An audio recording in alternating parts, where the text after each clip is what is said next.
You don't need me to tell you. Douglas Engelbart was one of the greatest men of all time. We gather today in pretense of unanimity and concord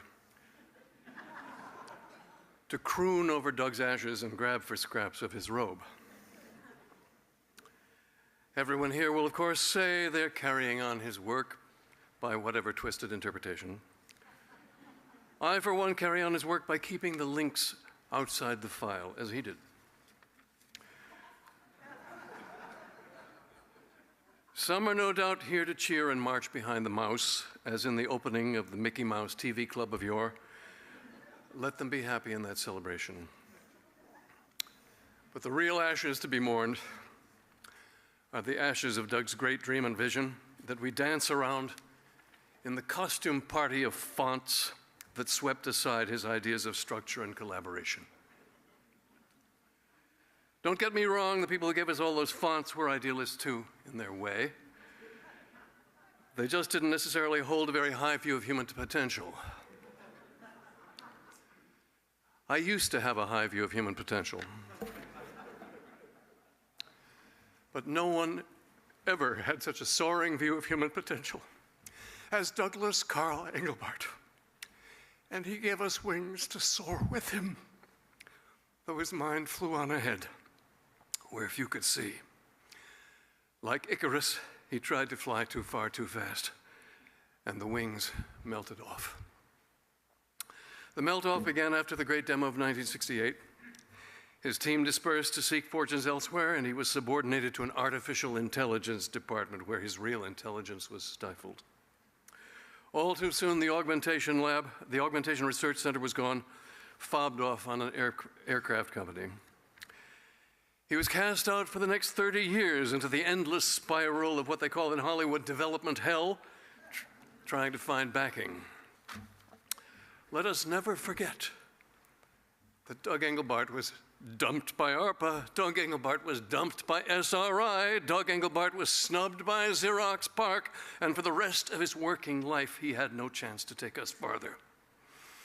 But for Doug, that great demo was only the beginning. That great demo which defined the corners of our world was only square one of his endless new checkerboard, the great playing field, the great workplace of sharing, cooperation, and understanding he sought to create. And alas, that only he could imagine. Just as we can only guess what John Kennedy would have done, we can only guess what Doug Engelbart might have done had he not been cut down in his prime. Perhaps the dynamic knowledge repository he imagined, the DKR, would not be feasible in a real-world corporation.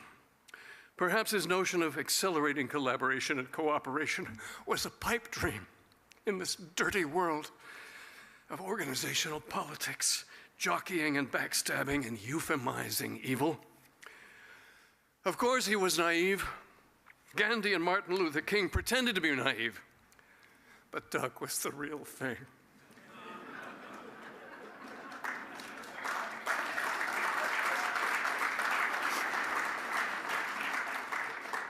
A luminous innocent, able to do in all innocence what sophisticates could not, would not dare.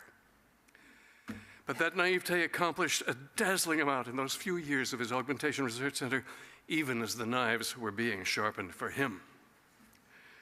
Did he actually have any more great inventions under that halo? We'll never know, will we? Doug hoped eventually to take on all the urgent and complex problems of humanity, dealing with them in parallel because he saw as the true and final challenge. Could he have done it somehow? Given us exalted, radical tools for optimization and agreement in this urgent, complex world of hurt and hatred? We'll never know, will we?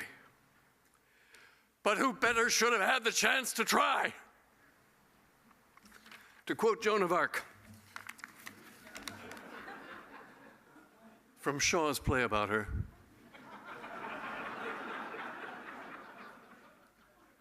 when will the world be ready to receive its saints? I think we know the answer. when they are dead, pasteurized and homogenized and simplified into stereotypes, and the true depth and integrity of their ideas and initiatives are forgotten.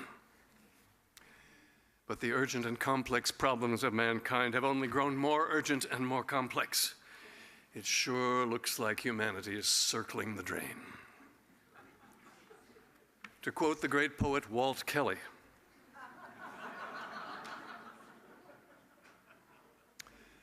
"The gentle journey jolts to stop.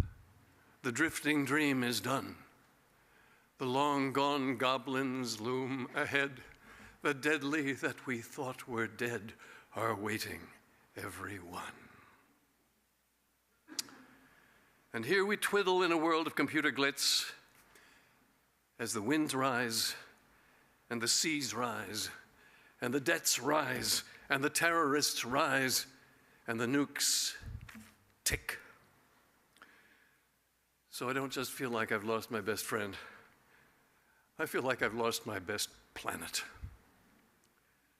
I'll give the last word to Shakespeare's Mark Antony.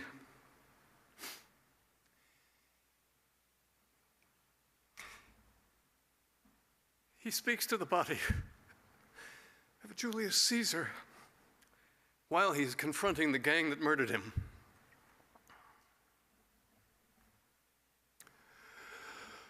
"Oh, pardon me, thou bleeding piece of earth, that I am meek and gentle with these butchers.